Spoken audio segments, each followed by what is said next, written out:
स्वागत है दोस्तों आप लोगों को हमारे इस YouTube चैनल पर। आज से हम स्टार्ट करेंगे क्लास 11 की केमिस्ट्री, जिसका इकाई नंबर 1 है रसायन विज्ञान की कुछ मूल अवधारणा। ठीक है, इसको क्या बोलते हैं? Some basic concepts of chemistry. Clear है? चलो तो सबसे पहले देख लेते हैं इसके अंदर हम लोग पढ़ेंगे क्या, इसके कंटेंट्स देख लेते हैं। ठीक है, कंटेंट।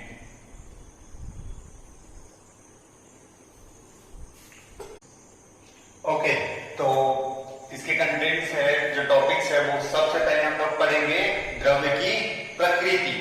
1.2 रहेगा द्रव्य का गुणधर्म। तीसरा टॉपिक है द्रव्य का मापन। चौथा रहेगा मापन में अनिश्चितता। इसके बाद पढ़ेंगे इसी के अंदर सार्थक अंक। क्लियर है? उसके बाद 1.5 है रासायनिक संयोजन के नियम। 1.6 है डाल्टन का परमाणु सिद्धांत। 1.7 रहेगा परमाणु द्रव्यमान और अणुद्रव्यमान। 1.8 मोल संकल्पना। 1.9 मूलानुपाती सूत्र व अणुसूत्र। 1.10 रस समीकरण मिति, जिसको किसी बुक में स्टाइकियोमीति के नाम से दिया गया है। क्लियर है? चलो, अब इसी के अंदर हम लोग पढ़ेंगे सीमांत अभिकर्मक और विलयनों में अभिक्रिया। ठीक है, अब इस चैप्टर में कुछ न्यूमेरिकल, इंपॉर्टेंट न्यूमेरिकल भी है। ठीक है, जो कौन कौन से टॉपिक पढ़ेंगे? एक सार्थक अंक से आ सकते हैं। ठीक है, उसके बाद आ सकते हैं मोल संकल्पना से, मूलानुपाती से, स्टाइकियोमीति से, सीमांत अभिकर्मक और विलयनों में अभिक्रिया। ये 1 2 3 4 5 6 टॉपिक में हम लोग न्यूमेरिकल भी पढ़ेंगे। क्लियर है? चलो, तो अभी सबसे पहले देखते हैं द्रव्य की प्रकृति। ओके, तो पहला टॉपिक है द्रव्य की प्रकृति, जिसको इंग्लिश में बोलते हैं नेचर ऑफ मैटर। क्लियर है? द्रव्य की प्रकृति को क्या बोलते हैं? Nature of matter. अब सबसे पहले ये टॉपिक देखने से पहले हम लोग देख लेते हैं द्रव्य होता क्या है। क्लियर है? द्रव्य को एक और नाम से जानते हैं जिसे बोलते हैं पदार्थ, और इंग्लिश में इसको बोलेंगे मैटर। क्लियर है? चलो, तो सबसे पहले द्रव्य होता क्या है, पदार्थ होता क्या है। ठीक है, तो अगर पदार्थ के बारे में बात कर रहे हैं तो पदार्थ वह वस्तु है या हर वह वस्तु जिसका द्रव्यमान होता है और साथ ही साथ कुछ स्थान भी घेरता हो। ठीक है, हर वह वस्तु जिसका द्रव्यमान हो और साथ ही साथ स्थान भी घेरता हो द्रव्य कहलाता है। क्लियर है? उसकी परिभाषा क्या होगी? हर वह वस्तु जिसका द्रव्यमान होता है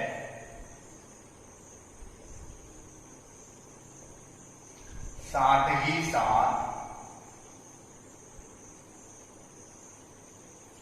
कुछ स्थान भी घेरता हो, कुछ स्थान भी घेरता हो,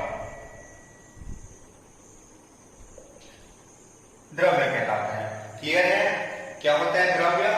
हर वह वस्तु जिसका द्रव्यमान होता है साथ ही साथ कुछ स्थान भी घेरता हो, क्या कहलाता है? द्रव्य कहलाता है। क्लियर है? अब टॉपिक पे आ जाते हैं प्रकृति। तो इसमें हम इसके टाइप्स देखेंगे, वहां से समझ आएगा कौन कौन सी प्रकृति के होते हैं। क्लियर है? तो अगला पढ़ते हैं द्रव्य के वर्गीकरण या प्रकार। क्लियर है? चलो, इसको मैं मिटा देता हूं।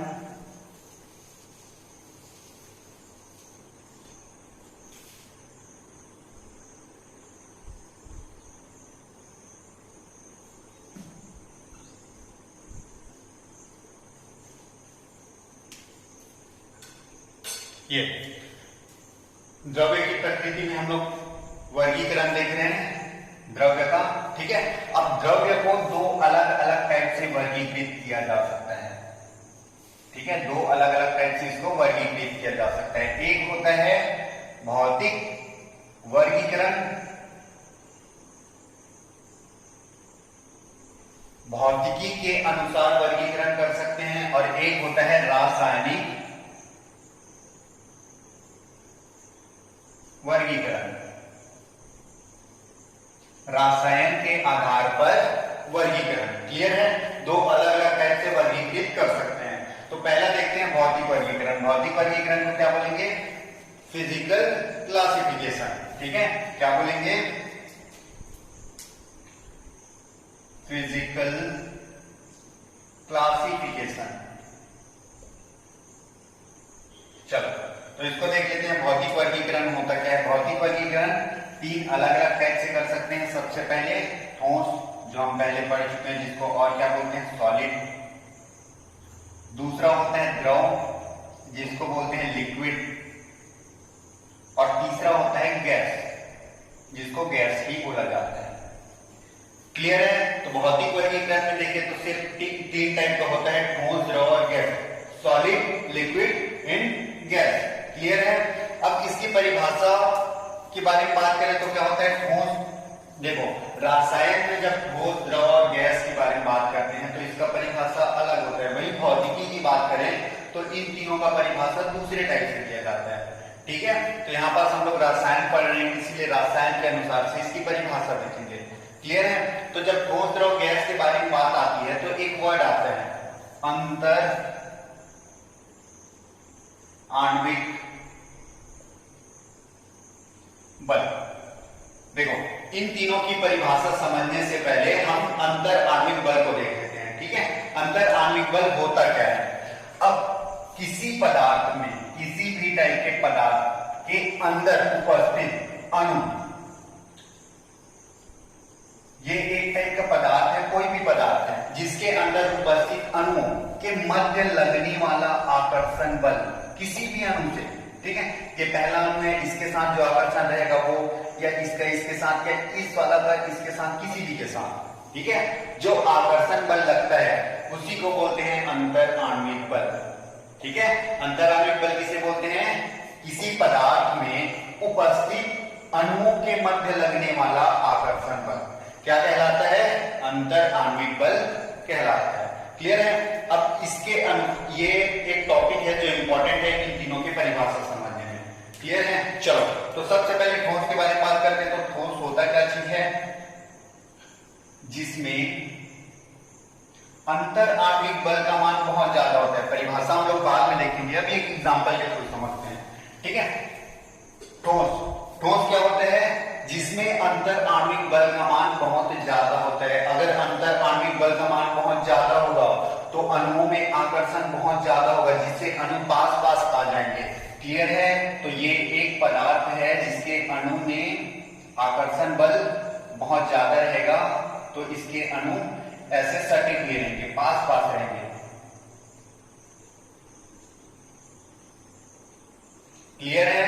तो ठोस की परिभाषा कैसे देंगे? हर वह पदार्थ जिनके अंदर अणुओं के मध्य लगने वाला आकर्षण बल या अंतर आणविक बल का मान बहुत ज्यादा होता है, उसे ठोस कहते हैं। और लिख सकते हैं, अंदर क्या लिखेंगे और थोड़ा सा उसके आगे, अंतर आणविक बल का मान ज्यादा होने के कारण इसके अणु पास पास होते हैं। क्लियर है? चलो तो अब दूसरा देखते हैं, ठोस। अब ठोस के लिए बात करेंगे तो ठोस में अंतर आणविक बल का मान थोड़ा सा कम होगा। अब कम होगा तो यहां पास क्या दिखाई देगा? उसके आकर्षण अगर कम हो गया तो उसका अणु थोड़ा सा दूर दूर हो जाएगा। आकर्षण ज्यादा है तो एकदम सट के हैं। ठीक है, आकर्षण कम हो गया तो उसके अणु थोड़े से दूर दूर हो जाएंगे। क्लियर है? तो यहां पास परिभाषा क्या लिख सकते हैं? हर वह पदार्थ जिसके अंदर अणुओं के मध्य अंतर आणविक बल का मान थोड़ा कम होता है। क्लियर है? उसको क्या बोलते हैं? द्रव कहते हैं। गैस की बारी है, तो गैस में क्या हो जाएगा? अंतर आणविक बल नगण्य होता है, ना के बराबर होता है, बहुत ही कम होता है। क्लियर है? गैसों में अंतर आणविक बल बहुत ही कम होता है, लगभग ना के बराबर। क्लियर है? तो यहां पर क्या हो जाएगा? अगर आकर्षण ही नहीं रहेगा लगभग ना के बराबर, तो अणु पास पास होंगे क्या? नहीं, वो तो बहुत दूर दूर चले जाएंगे। पहला अणु यहां है तो दूसरा इधर होगा, तीसरा इधर होगा, ऐसे टाइप। क्लियर है? तो ठोस क्या है? जिसमें अंतर आणविक बल का मान बहुत ज्यादा है, जिससे उसके अणु पास पास आ जाते हैं। द्रव क्या चीज होता है? जिनमें अंतर आणविक बल का मान थोड़ा सा कम होता है, जिससे उसके अणु थोड़े दूर दूर चले जाते हैं। गैस क्या होता है? गैस में अंतर आणविक बल का मान नगण्य होता है, ना के बराबर होता है, जिससे क्लियर है? तो ये हो गया रसायन के अनुसार से इसकी परिभाषा। ठीक है, अगर भौतिकी के अनुसार बोलते तो इसका बहुत सिंपल सा है। ठीक है, यहां पास रसायन में जब बात करेंगे तो अंतर आणविक बल का कंपेयर करेंगे तीनों के लिए। ठीक है, जब भौतिकी की बारी आती है तो इसमें हम लोग आकार और आयतन के बारे में बात करते हैं। आकार और आयतन के बारे में बात करते हैं तीनों के लिए। क्लियर है? आकार ठोस का निश्चित रहता है और वैसे ही आयतन भी निश्चित रहता है। एक एग्जांपल जैसे ये देख लेते हैं, ये एक पेन ठोस है। ठीक है, तो अब इस ठोस के लिए हम लोग आकार की बात करते हैं। तो देखो इसका एक फिक्स आकार है सिलेंड्रिकल। ये दूसरा ठोस ले लीजिए, इसका क्या है? क्यूबॉइड, घना। क्लियर है? तो इसका एक फिक्स शेप होता है, इसलिए इसको क्या बोलते हैं? इसका आकार निश्चित होता है। आयतन की बात करें तो ये देखो, इसका आयतन क्या होगा? अगर ये खोखला रहता अंदर से तो इसमें कितना पानी भरा जाता, वही उसका आयतन कहलाता है।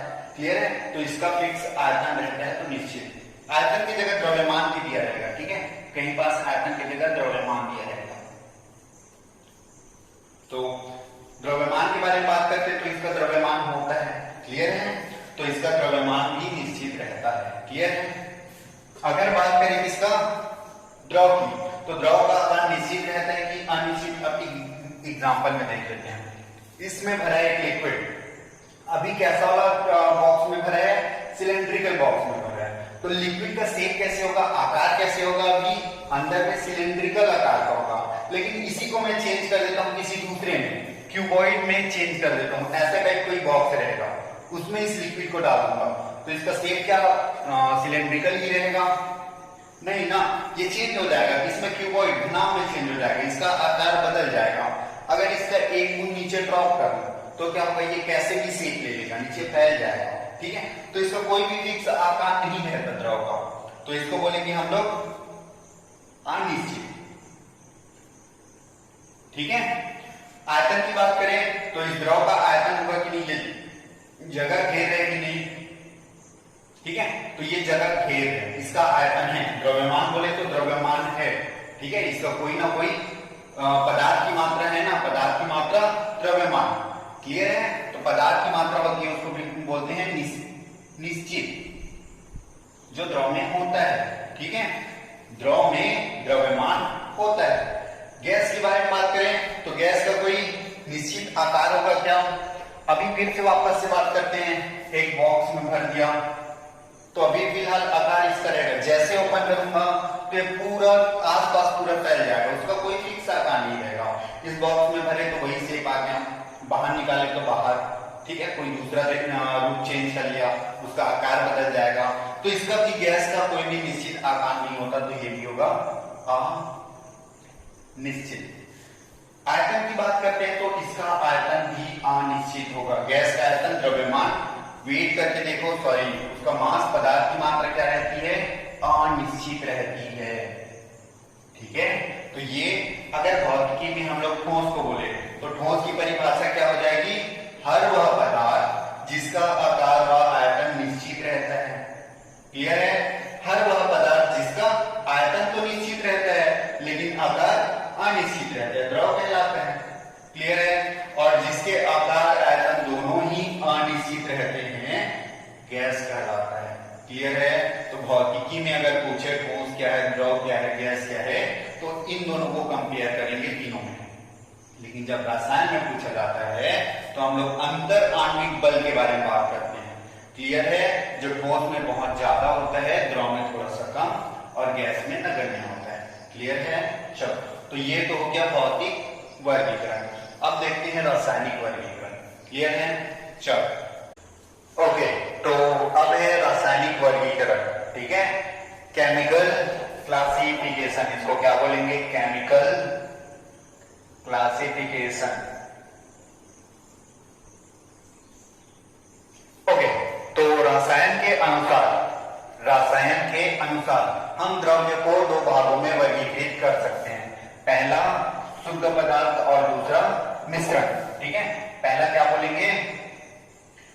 शुद्ध पदार्थ, जिसको इंग्लिश में बोलते हैं प्योर सब्सटेंस। ठीक है, और दूसरा होता है मिश्रण। जिसको बोलते हैं मिक्सचर। ठीक है, शुद्ध पदार्थ को क्या बोलते हैं? Pure substance. क्लियर है? तो होता क्या है यह दोनों, चलो ओके। तो शुद्ध पदार्थ क्या होता है? शुद्ध पदार्थ देखो, सबसे पहले तो अणु और परमाणु रासायनिक वर्गीकरण में जब बात करें यहां पास, तो सबसे पहले अणु और परमाणु समझ लो। तो हम लोग पीरियोडिक टेबल देख रहे हैं, पीरियोडिक टेबल में जितने भी तत्व है वो सब क्या कहलाते हैं? परमाणु कहलाते हैं। जैसे हाइड्रोजन, हीलियम, लिथियम, बेरिलियम, और भी बीच के कोई मिले लो, ऑक्सीजन, फ्लोरीन, क्लोरीन, ब्रोमीन, ऐसे सब। ये सब क्या है, अगर अलग अलग बात करेंगी तो ये सब परमाणु है।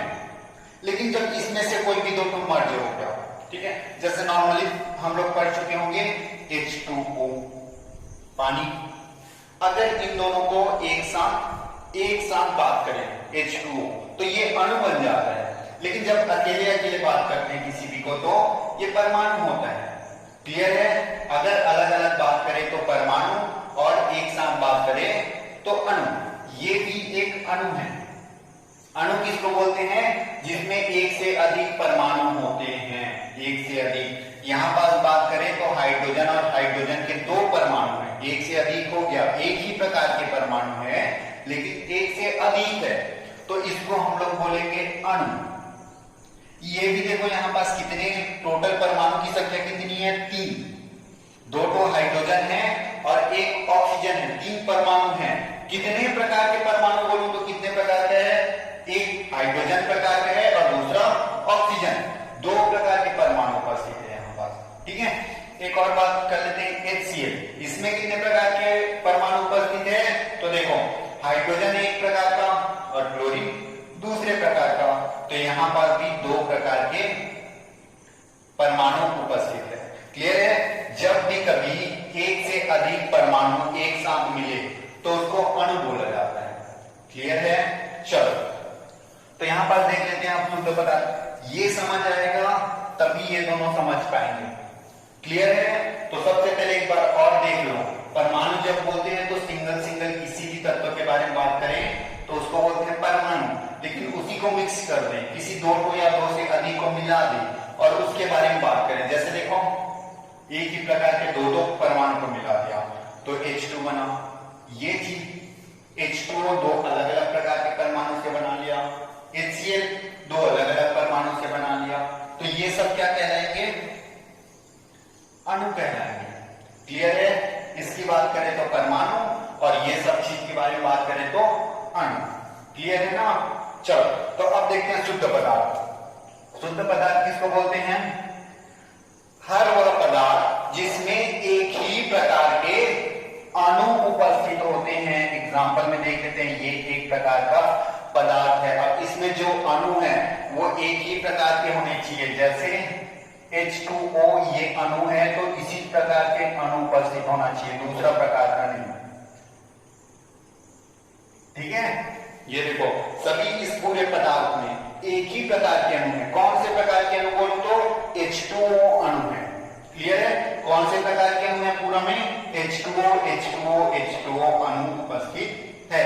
क्लियर है? एक और एग्जांपल देख लेते हैं, O2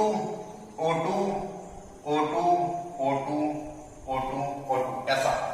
देखो यहां पर भी देखो क्या उपस्थित है? O2 मतलब 2 ऑक्सीजन, O2 मतलब 2 ऑक्सीजन, यानी 2 ऑक्सीजन परमाणु से मिलकर बना है O2 अणु। ठीक है? जब 2 हो जाता है तो उसको अणु बोलते हैं। यहां पास कितने प्रकार के अणु हैं? एक ही प्रकार के अणु। कौन से प्रकार के अणु? O2 प्रकार के अणु उपस्थित हैं।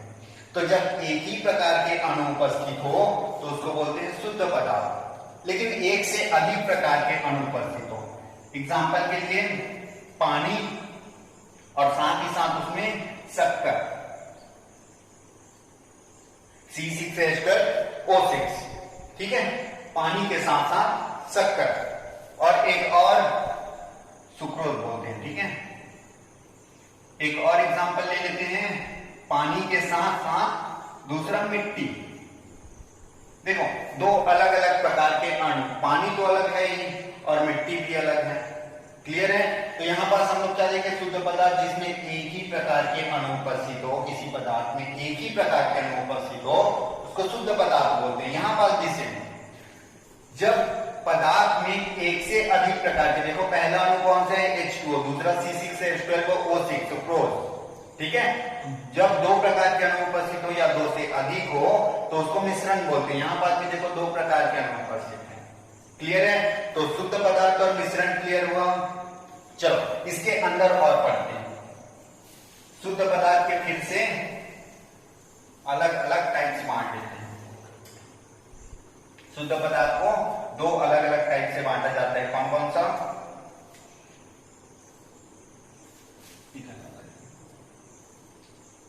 पहला होता है तत्व, एलिमेंट बोलते हैं जिसको, और दूसरा होता है यौगिक, कंपाउंड, ठीक है। तत्व को क्या बोलते हैं? एलिमेंट, और यौगिक को कंपाउंड। चलो शुद्ध पदार्थ के दो टाइप कौन कौन से अलग है? पहला तत्व है, दूसरा यौगिक है। अब इसमें देख लेते हैं तत्व और यौगिक में। चलो देखो, अब यहां पास हम लोग शुद्ध पदार्थ की बात किए थे तो एक ही प्रकार के अणु की बात करते हैं, ठीक है। लेकिन जब तत्व को बोलेंगे तो तत्व में क्या बोलेंगे? तत्व क्या होता है या यौगिक क्या होता है? तत्व वह होता है, तत्व किसको बोलेंगे? तत्व वह होता है जिसके अणु, देखो पदार्थ में क्या है? अणु ही तो उपस्थित है, ठीक है। तो अणु की बात करेंगे अब तत्व में, जिसके अणु एक ही प्रकार के परमाणु से बना हो। देखो इन दोनों में से यहां अणु कौन सा है? H2 अणु है, और यहां पास O2। दोनों में से एक ही प्रकार के परमाणु से कौन बना है? ये वाला, ऑब्वियस सी बात है, ठीक है। तो तत्व के लिए अगर एग्जांपल लिख लें तो O2 वाला की बता देते हैं, ठीक है। जिसके अणु एक ही प्रकार के परमाणु से बना हो, इसका कौन सा अणु कौन सा है? O2। कितने प्रकार के परमाणु से बना है? एक ही प्रकार के परमाणु। कौन से परमाणु? ऑक्सीजन परमाणु से। दो ऑक्सीजन से एक अणु बना है, ठीक है। ये एक परमाणु अलग अलग देखें तो ये परमाणु है एक ही प्रकार के परमाणु से बना है, इसलिए इसको तत्व बोलते हैं, क्लियर है। यौगिक की बात करते हो तो क्या होगा? देखो दूसरा एग्जांपल देख लेते हैं, ठीक है। यौगिक क्या होगा? जिसके अणु एक से अधिक प्रकार के परमाणुओं से बना हो, ठीक है। यहां पर देखो इस वाले अणु में एग्जांपल यहां लिख लेता हूं, H2O, H2O, H2O, ठीक है, समझ लेते हैं। अब H2O अणु के बारे में बात कर रहे हैं। कौन से अणु? H2O अणु।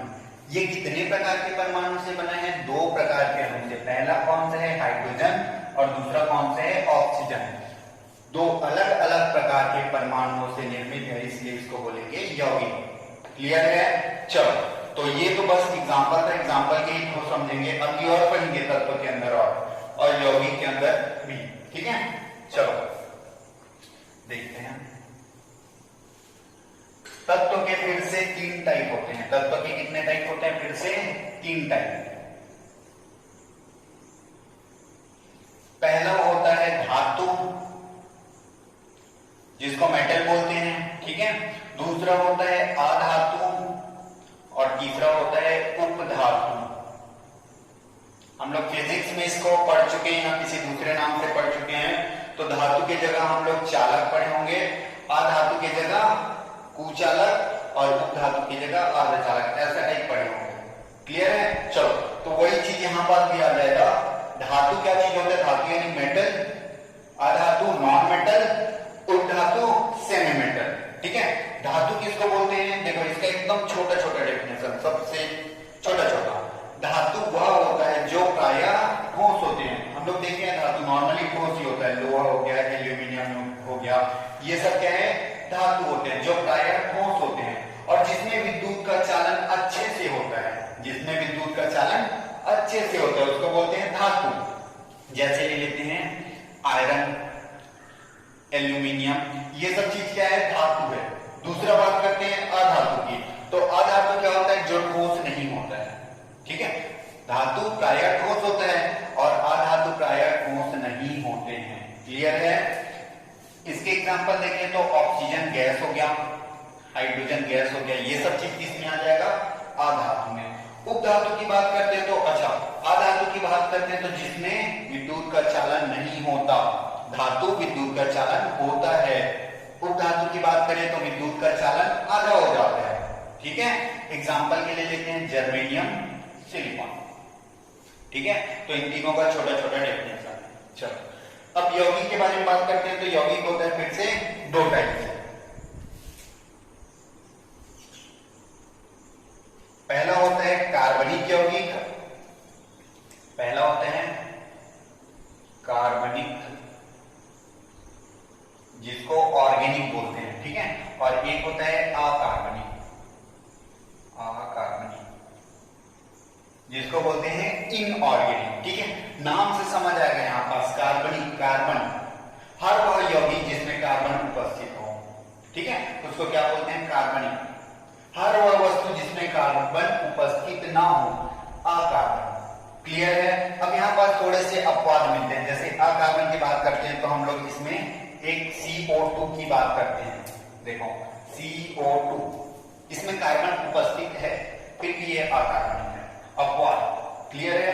तो अकार्बनिक का सिंपल अगर डेफिनेशन की बात करें तो वह यौगिक जिसमें कार्बन नहीं पाया जाता, लेकिन अपवाद में हम लोग लिख सकते हैं CO2। क्लियर है। कार्बनिक का क्या होगा, जैसे कोई भी एग्जांपल CH4 ले लेते हैं। ठीक है, कार्बन उपस्थित हो वह यौगिक क्या कहलाता है, कार्बनिक यौगिक कहलाता है। Organic, non inorganic. Organic chemistry, जब केमिस्ट्री दो ही पार्ट में डिवाइड है, ऑर्गेनिक केमिस्ट्री और इनऑर्गेनिक। पहले पढ़ेंगे इनऑर्गेनिक जो अभी चल रहे हैं, उसके बाद चैप्टर नंबर 10 के अराउंड है कार्बनिक केमिस्ट्री स्टार्ट हो जाएगा। 10 या 12 में है। क्लियर है। चलो, तो ये तो तब पढ़ेंगे। अभी आते हैं, अब ये हो गया पूरे शुद्ध पदार्थ का प्रकार। शुद्ध पदार्थ दो प्रकार का होता है, तत्व और यौगिक। तत्व फिर से तीन प्रकार के होते हैं, धातु, अधातु, उपधातु। यौगिक दो प्रकार के, कार्बनिक और अकार्बनिक यौगिक। क्लियर है। अब बात करते हैं मिश्रण की। ठीक है, चलो तो मिश्रण देख लेते हैं।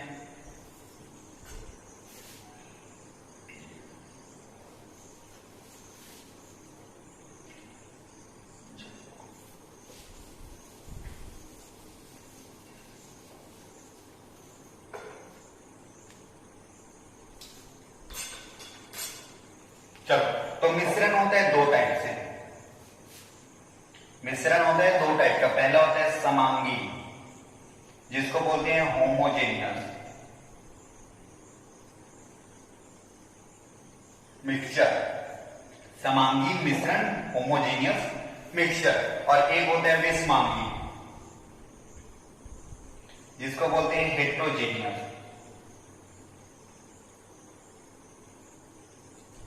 विषमांगी मिश्रण या हेट्रोजेनियस मिक्सचर। क्लियर है। चलो, तो अभी इसकी बात करेंगे।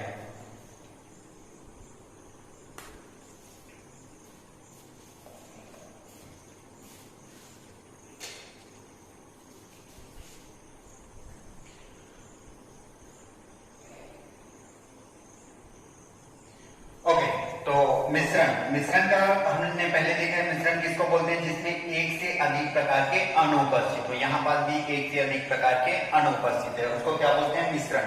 अब मिश्रण को हम लोग दो अलग अलग पार्ट में डिवाइड कर दिया, समांगी और विषमांगी। मिश्रण का दो उदाहरण देखते हैं। अब यही दो उदाहरण इन दोनों में अच्छे से समझ आए। ठीक है, चलो उदाहरण की पहले बात कर लेते हैं। कहां पर देखो उदाहरण को, यहाँ इधर बाजू में देख लेते हैं।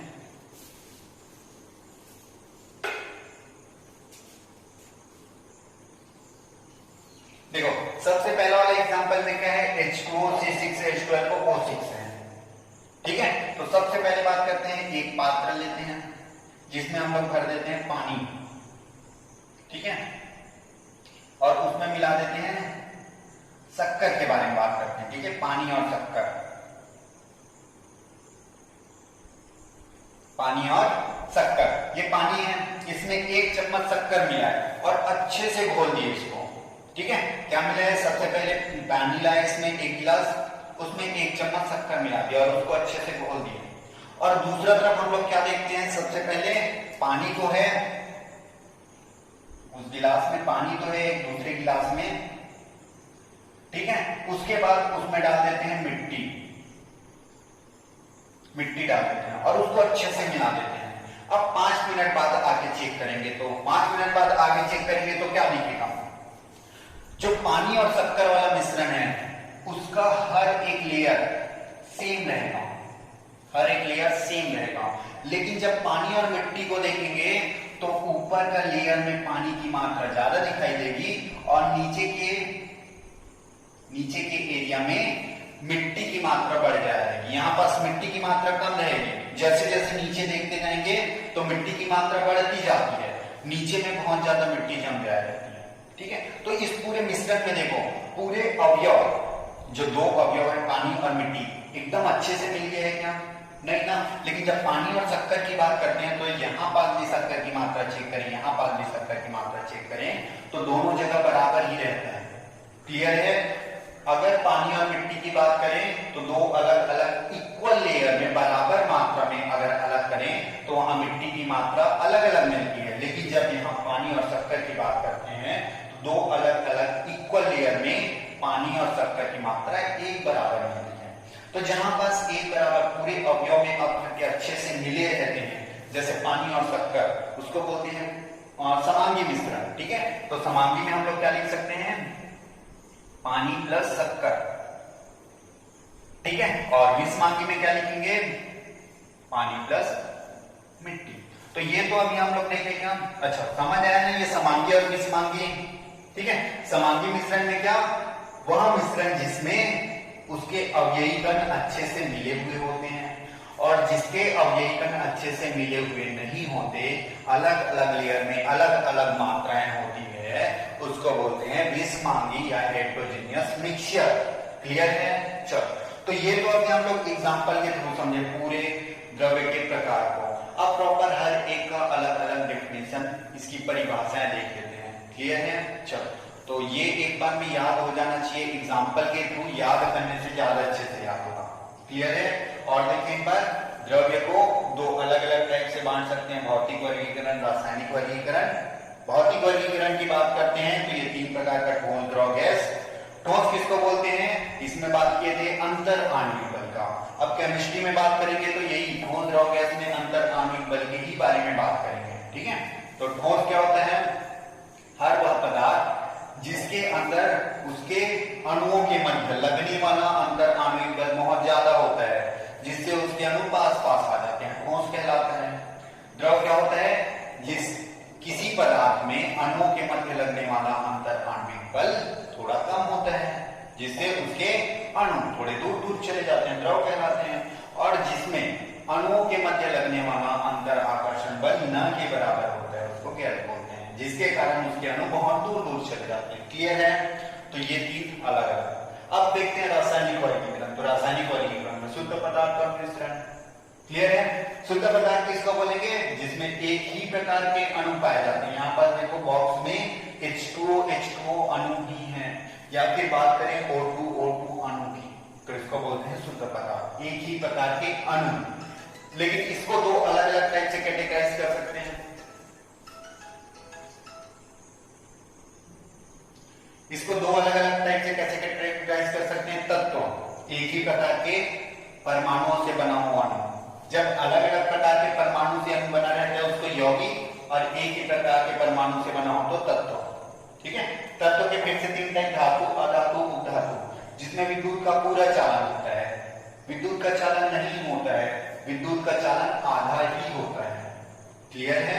चलो यौगिक में बात किए थे 2 टाइप का, ऑर्गेनिक, इनऑर्गेनिक। ऑर्गेनिक मतलब कार्बनिक, इनऑर्गेनिक मतलब अकार्बनिक।